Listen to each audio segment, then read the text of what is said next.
In 1 year in the United States, there are about 500,000 divorces. There's about 1 million men and women who look for lifelong happiness with each other admit that they had not found it. It means many thousands of children who need the security of a home and parents lose it. It means that for every 4 couples who get married, 1 is divorced. It means that with every passing year, more American marriages face the probability of failure. Perhaps it means that the basic reasons for these divorces preceded the marriages. Why did this charming couple wind up in court? Why did it have to happen this way for them? Whose fault was it? What was wrong? Was it bad luck? Was it fate? For before they became bride and groom, these two were in love.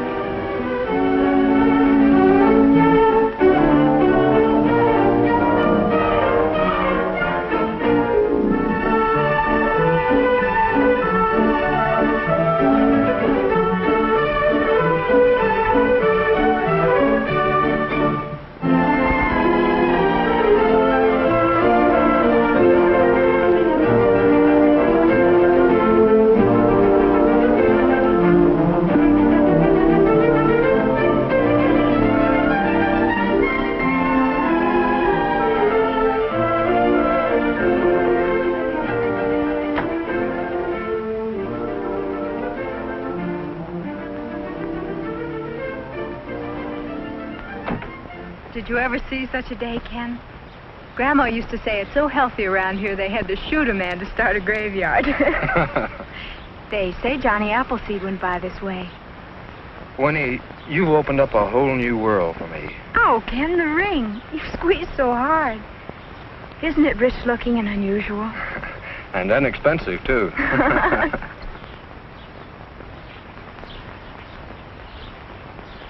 Ken, I can hardly wait until September to get away. It'll be such fun to be together all the time, and we'll be so close to everything in New York. Art shows and foreign films, and, well, I'll even see the ocean for the first time. Ken, do you leave your razor blades lying around? Don't be a Philistine, Winnie. Well, it's a lucky thing Fran found us a 2.5 off campus.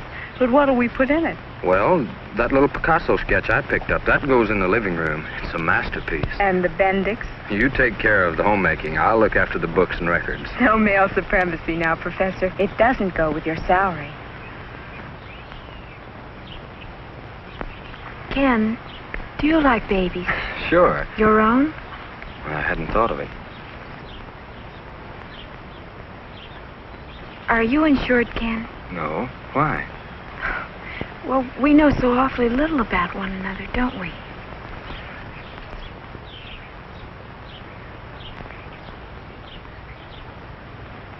Wouldn't it be nice if we could just wander up a road like this with never a care? Oh, yes, darling, but someday we've got to stop and think things out. Sure, but I'm awful hungry right now. Well, come on.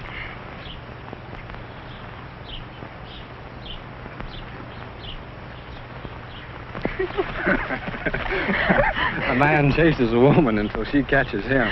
Oh, Ken, isn't this heaven? Ken, let's not think too far ahead yet. Let's just fill every second with minutes. Nothing's changed, has it, Ken? Of course not, Angel. I'm still a mystery to you. As mysterious as life itself. I wanted to stay this way forever and ever.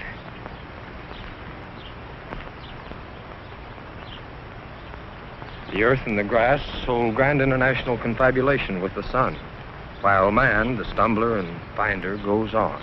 But, Ken, that's beautiful. You're a great writer. A teacher of great writing, Winnie. That was your most famous poet. Sandberg, I know. But, Ken, you're going to be greater than he. You're going to be one of the most famous novelists in America. If I ever get the novel written. What do you mean, if? Of course you will. That depends on how easy you are to catch with a typewriter. I never run away from you. Not really. Sometimes you do. I think I've caught the way you talk or feel, but when I try to put the words on paper, they don't ring true. I realize that I don't know you well enough to recreate you. You will, Ken. I have all the faith in the world in you.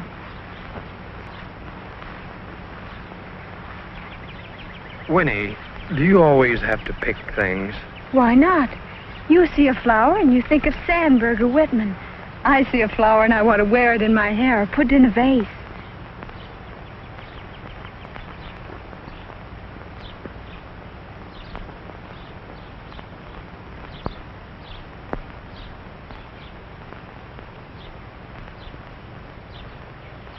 Nature was kind to your face, Winnie. Oh, I like compliments. I wish you'd take off that powder, though. And show my freckles. They're yours, aren't they? Don't the girls in New Orleans have freckles? No, they stay out of the sun. Well, I didn't. I used to tumble around and climb fences and... You want to see the scars on my knees? You're such a faker. Same as you. Ken, am I fun to be with? Oh, Ken, I like your laugh. You laugh with your eyes.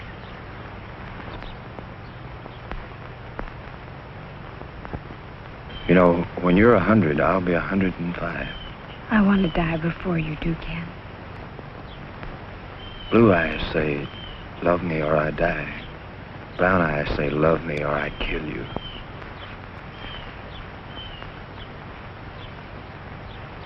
Oh, Mr. Instructor, if your students could only see you now.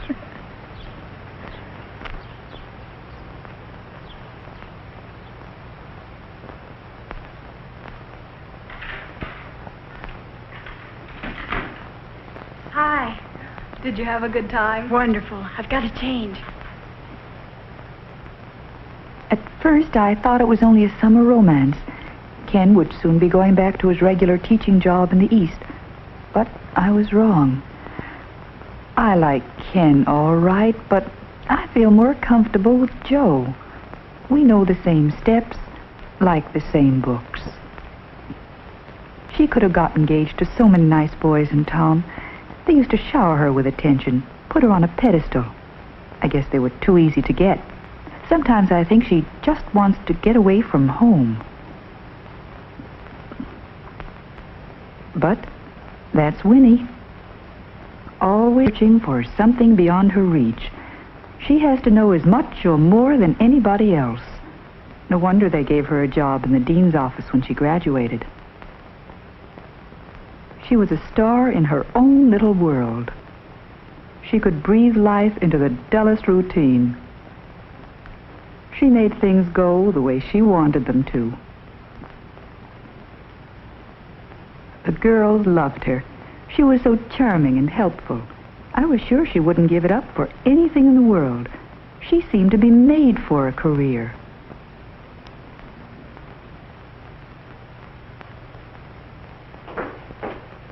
Be a darling, man. Help me with my zipper.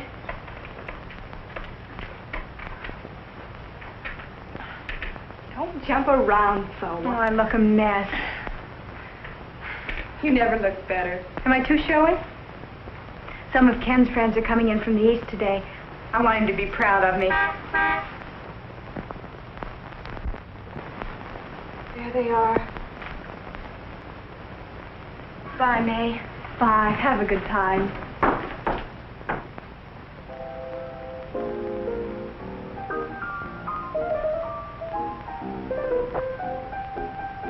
And the honeymoon's all set?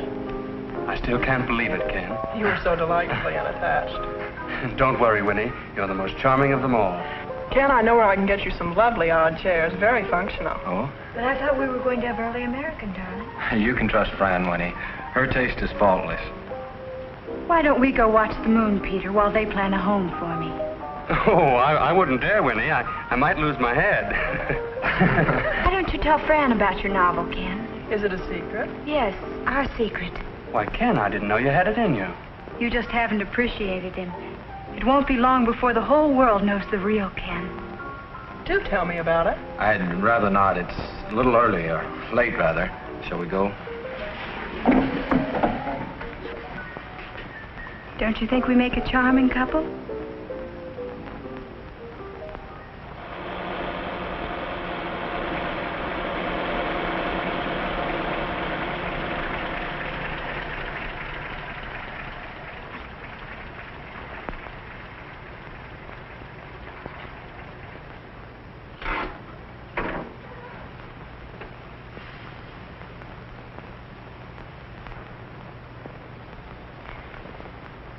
Did I make an impression, Ken? You did all right. I wanted so much to do the right thing. I know.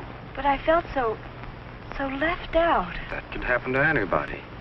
Ken, are they all like Fran? Intellectuals, you mean? No snobs. You're imagining that, Winnie.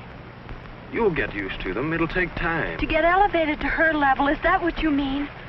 Ken, how can you sit there and be so superior? Don't I count? Of course you do, Winnie. But you can't expect me to give up Fran and Pete. They're my kind of people. I'd hoped that we'd be like them. Well, I don't want to be like her. But what's the matter with Fran and Pete? Ken, I think you better take me home. If that's what you want, sure. Why not?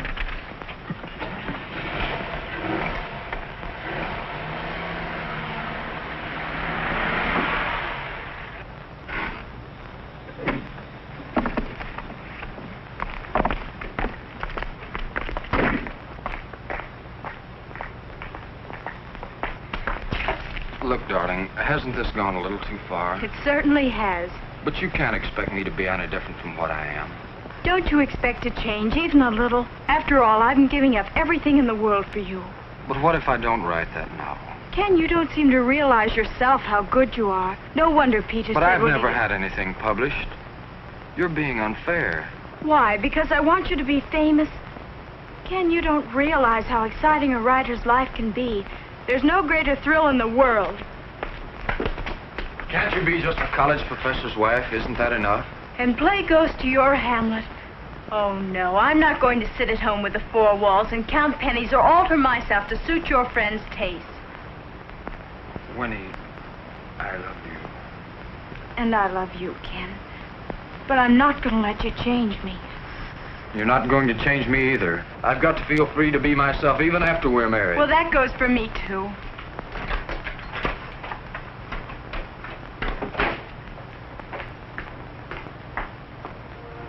He was in one of those moods again, and late as usual. But he was very popular, and nobody minded, of course. He liked to hold his class outdoors when the weather was nice. He called it Folk Origins of American Poetry. But Lit 131 was more than that, really, much more. He had read a lot and traveled widely and was a brilliant lecturer. But he was too easygoing. There was no discipline at all. He was so informal and so impersonal. I didn't think he could belong to anyone. He used to invite me up to his room once in a while. I could never figure out his game. He enjoyed things much more than he enjoyed making something of himself. He liked to talk about the folklore of the country people, the ballad singers and the musical instruments. He took pleasure in new values and ideas, and especially he liked the feeling of a university wall around him. He never was called on to make any practical decisions. He could go on thinking and dreaming and doing as he pleased. He left early one morning. Later I heard he went on a field trip with Professor Gates. He was gone for days. He made sure it was way out where no one at all could reach him.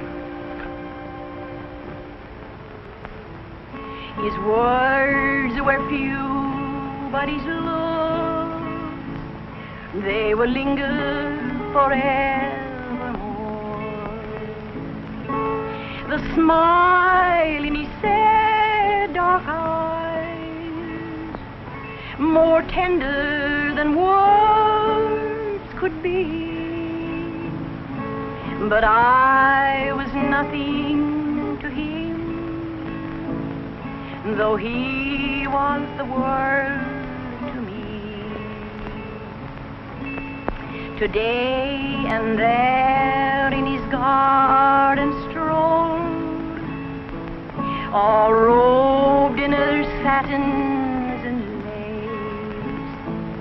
lace. Lady Mary, so strange and cold, who held in his heart no place. I couldn't stand it any longer, Ken. Who told you that I was here? I had to come back to you. I wouldn't have known a moment's peace all my life. But this is 100 miles from nowhere. I kept thinking about you all the time.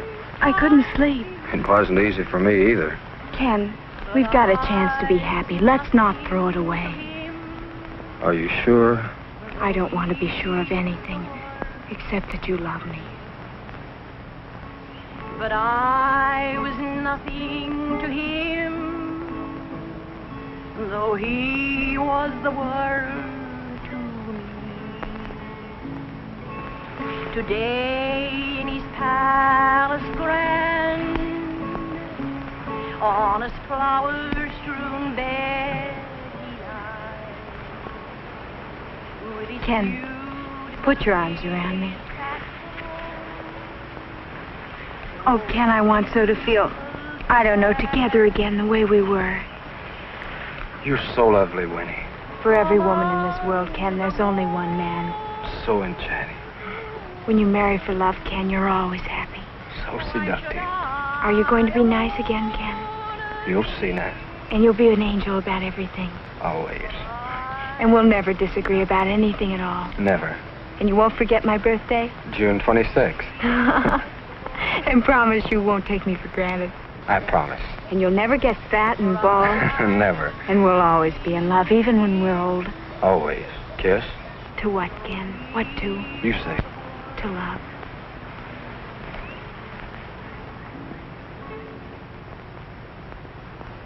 Good-looking, healthy, clever. A beautiful bride. She thinks she's in love with Ken.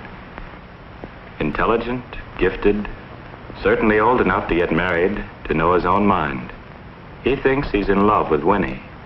He likes her vivaciousness, but he doesn't realize it can't be bottled up and controlled. She likes his air of distinction, but she wants him to accept her taste.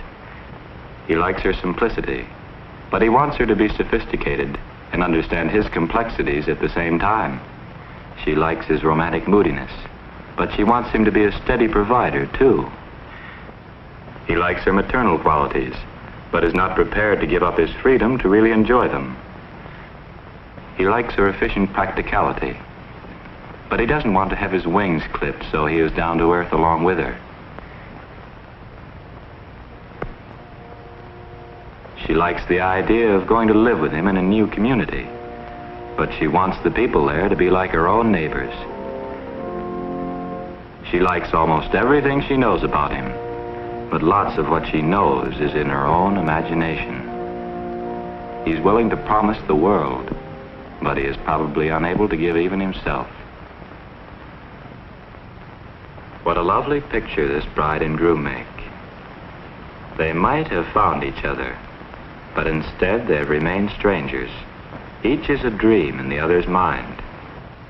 They don't want to accept each other as they really are. They would rather change each other to satisfy their own ambitions. That's why they are doomed to fail.